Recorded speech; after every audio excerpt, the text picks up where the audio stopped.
Bismillahirrahmanirrahim. Assalamualaikum warahmatullahi wabarakatuh. Alhamdulillah rabbil alamin wassalatu wassalamu ala nabiyyina Muhammadin wa ala alihi wa ashabihi ajmain. Allahumma 'allimna ma yanfa'una wanfa' bima 'allamtana wa zidna ilman. Allahumma inna na'udzubika min ilmin la yanfa' wa min qalbin la yakhsha' wa min nafsin la tashba' wa min da'watin la yustajabu laha. Amin ya rabbal alamin. Amma ba'du, ya ayyuhalladzina amanu taqullaha haqqa tuqatih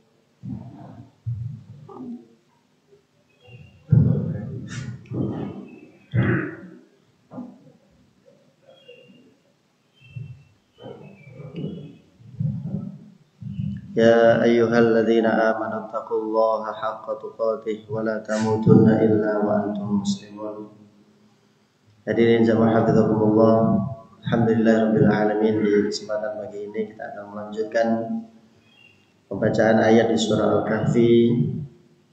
Kita sudah sampai di bagian kisah Ashabul Kahfi, bagaimana mereka memutuskan untuk mengasingkan diri, meninggalkan keramaian kaumnya yang berada di atas kesesatan, di atas kesyirikan.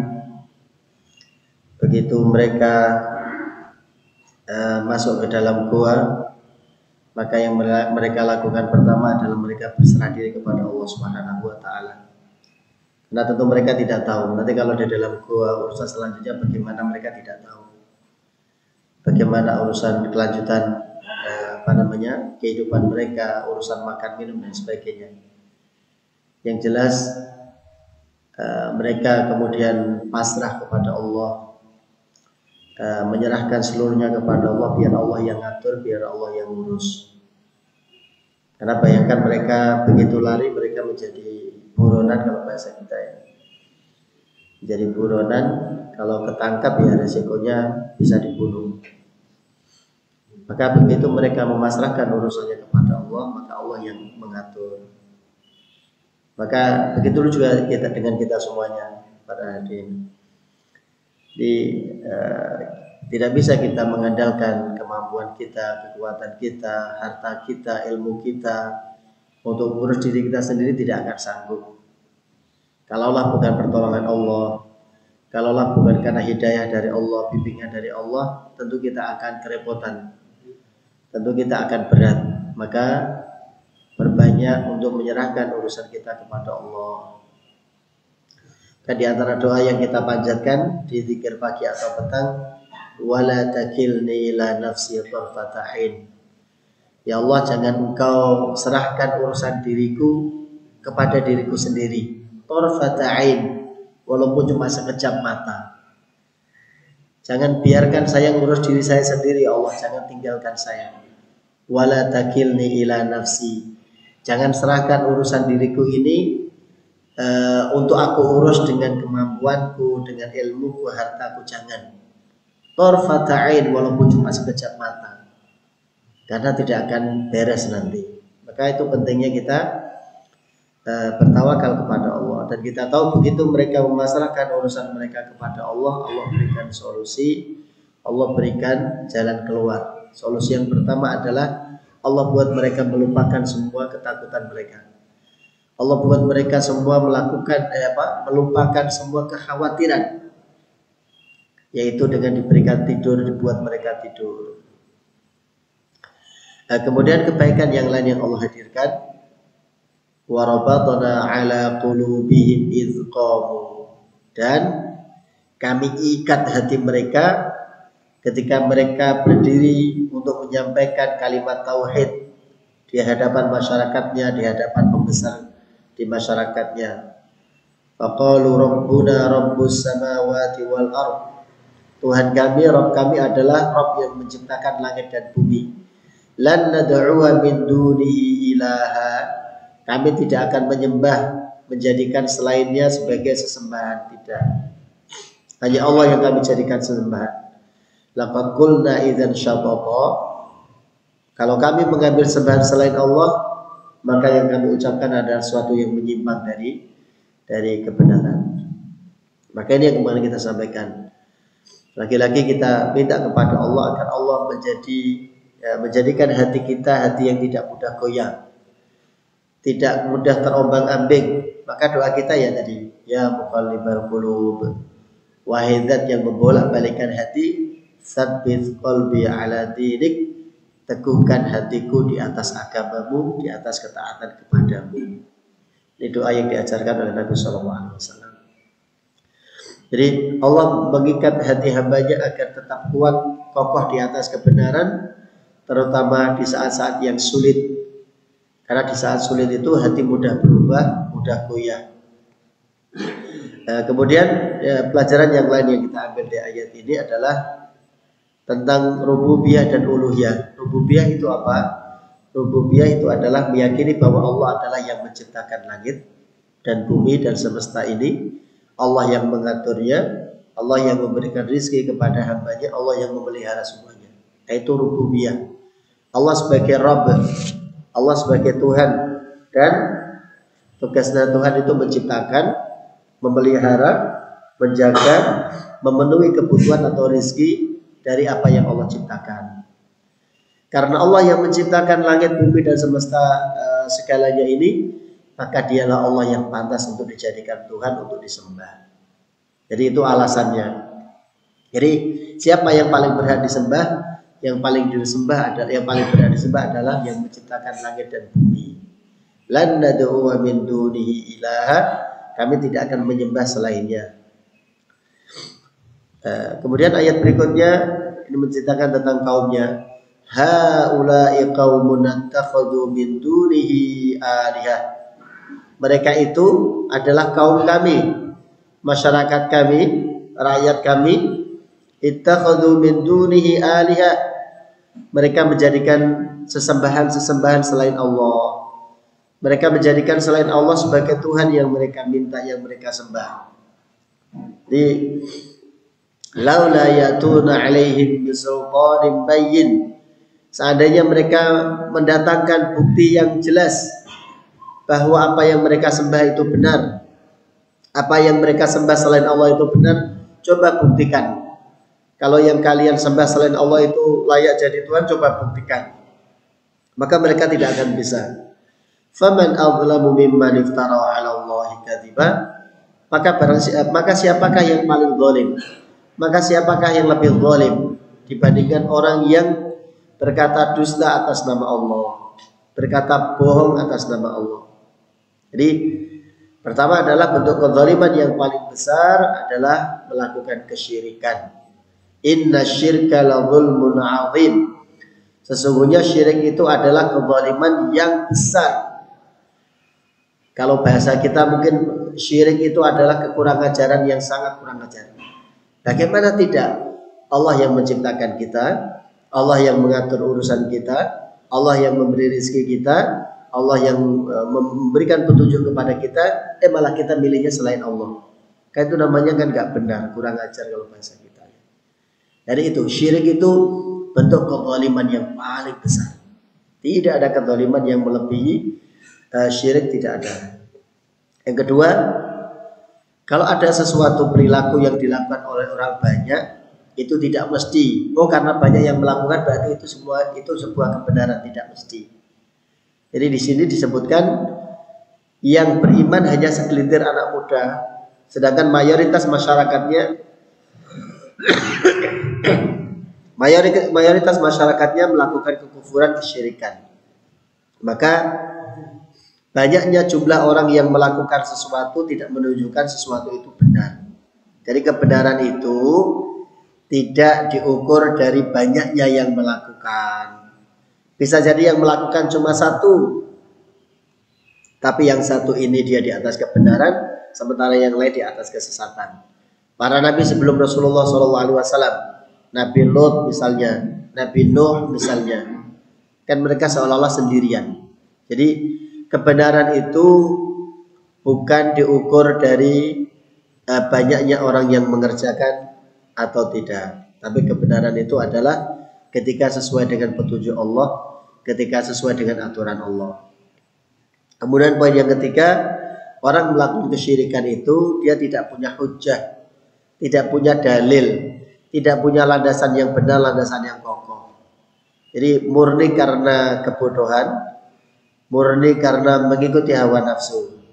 Jadi orang melakukan kesyirikan, menyekutukan Allah itu ya karena dia tidak tahu, atau karena dia, oh ini kayaknya bagus, oh ini kayaknya benar. Mengatakan kayaknya itu lalu memperturutkan hawa nafsu. Jadi kesyirikan tidak memiliki landasan yang kuat.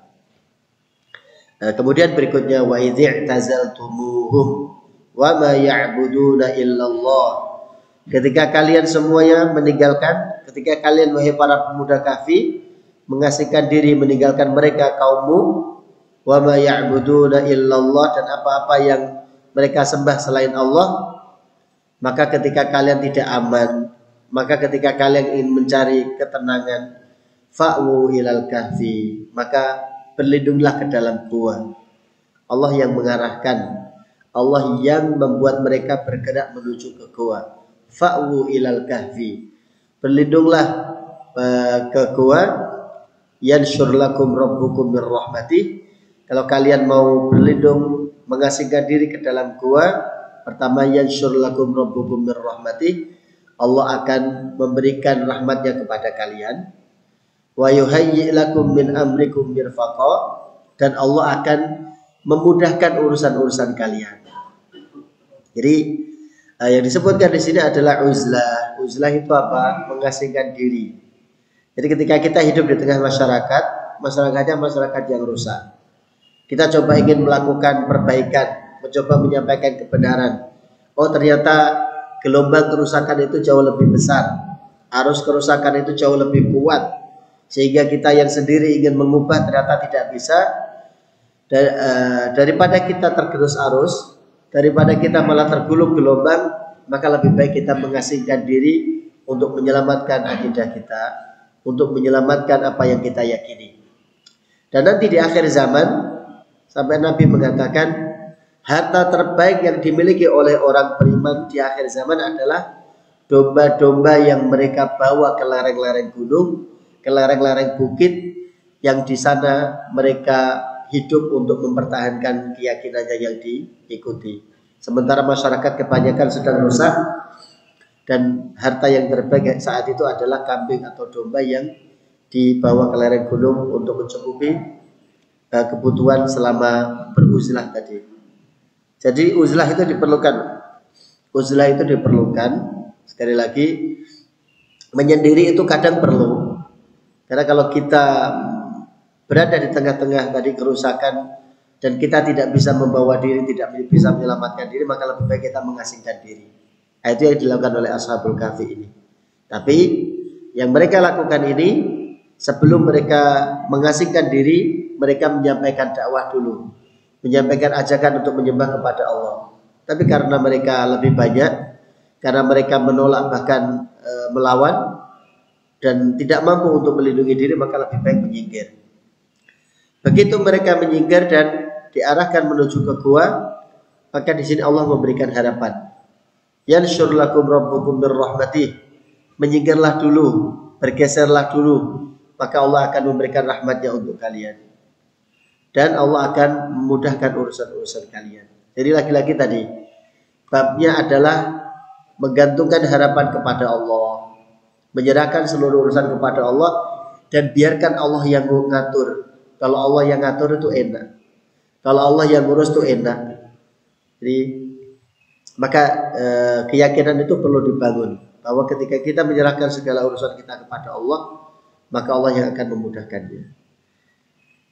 Begitu mereka nanti masuk ke dalam gua, Allah tunjukkan tanda-tanda kekuasaannya. Dimulai dari begitu mereka tertidur di dalam gua, yang Allah lihatkan pertama, wa taras syamsa idza tala'at tazawaru an kahfihim dzatal yamin wa idza gharabat taqriduhum dzatal shimal wa hum fi fajwatin min dzalika min ayatillah. Begitu mereka masuk ke dalam gua, Allah tunjukkan tanda-tanda kekuasaan Allah. Yang pertama adalah Allah sebutkan, Pak. Jadi gua yang ditempati oleh Ashabul Kahfi ini betul-betul yang dipilih oleh Allah. Karena secara posisi dia tidak menghadap langsung ke arah matahari terbit atau matahari terbenam. Jadi begitu matahari terbit, cahayanya nanti kena gua tapi tidak masuk ke dalam. Jadi ada cahaya sinar yang masuk tapi tidak langsung ke dalam. Begitu matahari terbenam juga sama. Jadi intinya posisi guanya ini tidak menghadap persis ke arah matahari terbit dan matahari terbenam. Kenapa begitu? Kalau seandainya cahaya matahari yang masuk ini mengenai tubuh Ashabul Kahfi, maka tubuhnya akan berubah warna kulitnya dan sebagainya. Jadi kalau seandainya guanya itu mulut gua mengarah ke matahari terbit, kemudian cahaya matahari langsung masuk mengenai tubuh Ashabul Kahfi, maka sedikit banyak nanti akan mempengaruhi. Terkena panas, mengubah warna kulitnya dan sebagainya. Itu ayat itu yang tanda kekuasaan Allah yang pertama. Allah memilihkan gua yang memang tadi secara posisi tidak langsung mengarah kepada arah matahari terbenam dan terbit, sehingga cahaya matahari tidak langsung mengenai tubuh mereka para Ashabul Kahfi ini. Kalau mengenai mereka ya tadi nanti ada walaupun mereka tidur yang ada kepanasan. Kalau kepanasan mau tidak mau kan nanti akan terbangun. Yang kedua, wahum fi fajwatin min, dan mereka ini berada dalam ruangan yang cukup luas. Jadi walaupun di dalam gua, tapi yang mereka tempati ini dalamnya agak luas, sehingga ada sirkulasi udara yang cukup. Nah kalau ruangannya sempit, pengap, udara tidak leluasa untuk bergerak di dalam, maka lagi-lagi tadi akan merusak tubuh Ashabul Kahfi ini. Maka itu Allah hadirkan pertama tadi cahaya matahari betul ada yang masuk, tapi tidak sampai mengenai tubuh mereka langsung. Karena kalau tidak kena matahari sama sekali juga sama, tubuh akan rusak. Biasanya kalau ada orang sakit kok lama enggak cuma di kamar terus, kan ujung-ujungnya disuruh keluar kan, disuruh berjemur, disuruh menghangatkan badan dan sebagainya. Karena kalau tidak kena sama sekali akan mempengaruhi tubuh juga. Tapi kalau terkena langsung juga sama, akan merusak kulit juga. Maka yang Allah hadirkan adalah cahaya matahari bisa masuk tapi tidak mengenai mereka secara langsung. Yang kedua, wahum fi fajwatin min, mereka berada di ruangan yang cukup luas di dalam gua ini, sehingga udara ini cukup, sirkulasi udara cukup yang bisa membuat badan mereka tetap segar. Karena kalau tidak ada udara sama sekali ya nanti rusak badannya, tubuhnya rusak. Itu yang kedua. Nanti ada tanda-tanda yang lain di setelah ayat ini. Kemudian Allah menyampaikan mayyahdillahu fawwal muhtad. Barang siapa yang diberikan petunjuk oleh Allah, maka dia benar-benar orang yang mendapatkan petunjuk. Karena sebaik-baik petunjuk adalah petunjuk dari Allah Subhanahu wa taala. Wa may yudlil, sedangkan orang yang disesatkan oleh Allah, falan tajida lahu waliyyan mursyida, maka tidak ada yang sanggup memberikan petunjuk kalau sudah disesatkan oleh Allah. Kalau Allah sudah menetapkan dia tersesat tergelincir, maka siapapun tidak akan bisa memberikan petunjuk kalau sudah ditetapkan oleh Allah. Kemudian tanda-tanda kekuasaan Allah yang lain yang Allah tunjukkan di sini, wa tahsabuhum ayqadha wa hum ruqud, dan kalian menyangka mereka bangun padahal mereka sedang tertidur. Kok bisa? Ya, karena mereka tidurnya matanya melek. Tidur tapi matanya melek terbuka lebar. Jadi orang yang melihatnya nanti disebutkan di sini, bahkan kalau ada yang melihat mereka, maka yang melihat akan ketakutan. Loh itu melek tapi kok nggak bergerak. Nah, gitu. Jadi wa tahsabuhum ayqadhan wa hum ruqud. Kalian mengira mereka sedang terbangun padahal mereka tertidur. Karena posisi tidur mereka dalam keadaan melek. Nah ini tanda yang berikutnya. Tanda kekuasaan Allah yang berikutnya. Wa nuqallibuhum dzatal yamini wa dzatal shimal, dan kami bolak-balik tubuh mereka ke kanan dan ke kiri. Jadi dalam posisi tidur kan tidurnya panjang, 300 tahun lebih 9 tahun, 309 tahun. Orang dalam posisi tidur seperti itu sepanjang itu, kalau badannya tidak digerakkan sama sekali rusak badannya. apalagi terkena tanah langsung. Maka nanti ada yang mengatakan disebutkan di dalam tafsir tadi, Abu Hurairah menyebutkan Ashabul Kahfi ini badannya digerakkan atau dibalik oleh Allah setahun 2 kali. Nanti ada yang mengatakan setahun sekali.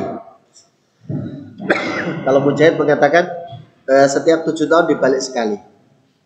Jadi kalau badan seseorang itu dalam posisi tertentu kok dia tidak bergerak sama sekali, ya rusak. Jadi lihat ya, ini dari sisi ilmu kesehatan juga, saya mendapati tulisan tentang seorang dokter yang mendapati 2 ayat ini kemudian dia merasa kagum, merasa takjub. Pertama tadi kan tentang posisi matahari, posisi gua yang tidak langsung menghadap ke matahari. Yang kedua, mengapa pakai ada badannya dibolak-balik atau digerakkan. Sekali lagi, di antara hikmahnya kalau tidak digerakkan maka rusak badannya. Dengan posisi tidur yang lama itu 300-an tahun itu, kalau tidak digerakkan sama sekali rusak nanti badannya, busuk atau rusak lah bahasanya. Makanya di sini Ibnu Abbas mengatakan, mengapa badannya perlu dibolak-balik? Li'alla ta'kulal ardu luhumahum, agar bakteri-bakteri yang ada di tanah ini tidak memakan kulit daging-daging mereka. Jadi kalau tidak digerakkan sama sekali, digerak mati, maka nanti akan dimakan oleh bakteri-bakteri yang ada di tanah. Jadi kemudian ini yang menarik lagi yang tadi dibaca, 2 ayat ini dibaca oleh seorang dokter yang membuatnya nanti mengantarkannya kepada keislaman. Wa kalbuhum basitun dhira'aihi bil wasid, dan anjing mereka itu membentangkan tangannya di depan mulut gua. Kalau Ashabul Kahfi dan anjingnya juga sama, Pak. Ini anjingnya dibuat tidak bergerak sama sekali. Kalau bedanya, kalau Ashabul Kahfi harus digerakkan badannya, dibolak-balik badannya walaupun setahun sekali. Sementara anjingnya tidak sama sekali, Pak, tidak digerakkan, tidak dibolak-balik badannya, dan tidak rusak. Jadi itu ternyata begitu diteliti ada bedanya. Kalau di manusia, kalau badannya tidak bergerak sama sekali, maka itu akan merusak, pokoknya merusak tubuhnya, kulitnya dan sebagainya. Tapi kalau anjing, di dalam tubuhnya memang ada apa istilahnya, sel atau apa yang dia tidak akan merusak walaupun dia dalam posisi lama di satu posisi, kemudian dalam durasi yang lama tidak akan merusak dirinya. Makanya di sini disebutkan yang dibolak-balik cuma badannya Ashabul Kahfi, pemuda Kahfi ini, sementara anjingnya tidak. Nah, kok bisa ada anjing? Ya di sini disebutkan karena salah satu nanti Ka'ab menyebutkan ketika mereka berjalan menuju ke gua, mereka melewati seekor anjing dan anjing ini kemudian mengikutinya. Ketika anjing ini dihalau, ternyata dia balik lagi. Sampai akhirnya nanti anjingnya ini berdiri dengan kedua kakinya dan tangannya mengangkat ke langit seperti posisi orang yang berdoa. Kemudian anjingnya mengatakan, la takhafu minni ana uhibbu ahibba Allah fanamu hatta ahrusakum. Kalian jangan takut kepadaku, sesungguhnya aku mencintai orang-orang yang mencintai Allah, maka tertidurlah kalian, aku akan menjaga kalian. Ini karena disebutkan dalam salah satu tafsir yang saya bacakan, tafsir Al-Qurtubi. Jadi akhirnya anjing ini membersamai mereka dan Masya Allah, seekor anjing, hewan yang najis air liurnya, bahkan najis paling berat itu bukan hanya air liurnya ya, tapi disebutkan di dalam Al-Quran ketika dia nempel dengan orang-orang soleh, ketika dia nempel dengan orang-orang baik. Jadi anjing yang Masya Allah kan kita semuanya menjauh karena khawatir kena jilatannya atau yang lain, tapi anjing ini diabadikan oleh Allah di dalam Al-Quran karena dia mengikuti orang-orang yang soleh. Kalau anjing saja yang merupakan hewan najis saja dimuliakan oleh Allah gara-gara ngikut pada orang-orang soleh, apalagi kita. Apalagi kita yang orang biasa-biasa saja begini, yang gak jelas ini. Maka kita perlu mendekat kepada orang-orang baik. Kita perlu mendekat kepada orang-orang soleh, agar tadi kita kecipratan kebaikan mereka. Agar kita kecipratan aroma wangi mereka. Ibaratnya kita mendekat kepada orang yang jual minyak wangi, maka kita kecipratan minyak wanginya walaupun kita tidak punya minyak wangi itu. Maka betul kan Imam Syafi'i ketika beliau mengatakan uhibbus sholihin walastu minhu. Aku mencintai orang-orang yang soleh walaupun aku tidak termasuk mereka. La'alli an anala bihim asy-syafa'ah. Semoga aku mendapatkan kebaikan dengan bergabung dengan mereka. Wa akrahu man bidha'atuhul ma'asi. Dan aku membenci orang yang banyak berbuat maksiat. Wa in kunna sawa'an fil bidha'ah. Meskipun kami sama-sama banyak berbuat maksiat, tapi saya membenci orang yang berbuat maksiat. Jadi Imam Syafi'i sampai merendahkan diri, uhibbus sholihin walastu minhum. Makanya ini bukan satu-satunya kisah. Di dalam surah Al-Kahfi bahkan nanti disebutkan lagi. Ketika ada orang nempel kepada orang yang mulia, maka dia ikut terangkat kemuliaannya. Yaitu nanti di kisah Nabiullah Musa dan Nabi Khidir. Nabiullah Musa dan Nabi Khidir, anak muda yang membersamai Nabi Musa kan tidak disebutkan namanya di dalam ayat. Idh qala li fatahu, ketika Nabi Musa berkata kepada anak mudanya. Tapi tidak pernah disebutkan namanya. Hanya saja Allah menggandengkan anak muda ini kepada Nabi Musa. Gara-gara dia membersamai Nabi Musa, melayani Nabi Musa, membantu Nabi Musa, begitu Nabi Musa nanti wafat, meninggal, anak muda ini diangkat oleh Allah menjadi Nabi. Jadi itu loh kemuliaan, keberkahan kita kalau menempel kepada orang-orang yang soleh, orang-orang yang baik. Jadi anak muda yang tadi bahkan tidak dikenal. Siapa sih anak muda ini? Gak disebutkan namanya. Allah hanya menyebutkan pemudanya Nabi Musa, anak muda yang bersama Nabi Musa. Tapi begitu nanti Nabi Musa wafat, dia menjadi Nabi penerusnya Nabi Musa. Bahkan anak muda ini nanti namanya Yusha bin Nun, Nabi Yusha. Ketika beliau menjadi Nabi, beliau punya karya yang luar biasa. Kalau Nabi Musa, Nabi Harun berusaha membawa Bani Israel masuk ke Baitul Maqdis, gagal. Tapi Yusha ini, Masya Allah, dengan izin Allah nanti dia bisa membuat matahari ditahan. Jangan tenggelam dulu, jangan tenggelam dulu. Itu Yusha. Kemudian tadi dia berhasil membawa Bani Israel masuk ke Baitul Maqdis. Jadi gara-gara nempel kepada orang soleh, orang mulia, maka dia terangkat derajatnya di sisi Allah Subhanahu wa Ta'ala. Maka ini pelajaran yang bisa kita ambil. Pertama, mata mereka terbuka padahal mereka sedang tidur, sehingga nanti orang yang melihatnya akan merasa takut. Di sini disebutkan lawil tala'ta alaihim, kalau engkau melihat mereka lawallaita minhum firaran, kalian pasti akan lari, kabur. Kenapa? Wala buli'ta minhum ru'ba, kalian akan merasakan takut melihat kondisi mereka. Tidur tapi kok gak gerak, tidur tapi kok melek tapi kok gak gerak-gerak. Jadi sampai ayatnya menyebutkan kalau ada yang melihat kondisi mereka, maka mereka akan, yang melihat akan ketakutan, akan lari. Maka ini pelajarannya. Jadi anjing saja yang ikut nempel kepada orang-orang soleh ini, maka dia disebutkan di dalam Al-Quran, dibaca sampai hari kiamat. Jadi bahkan nanti diikutkan dalam jumlahnya kan. Salasatur rabi'uhum kalbuhum, jumlah mereka 3, yang keempat adalah anjing mereka. Jumlah mereka 5, yang keenam adalah anjing mereka. Jumlah mereka 7, yang ke-8 adalah anjing mereka. Masya Allah, anjingnya dihitung oleh Allah Subhanahu wa Ta'ala.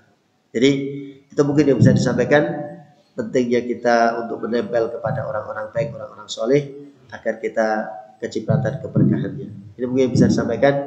Jazakumullah khairan, semoga ada faedahnya. Kita tutup dengan doa kafaratul majlis yang berdalah. Subhanallah wa bihamdika, asyhadu an la ilaha illa anta, astaghfiruka wa atubu ilaik.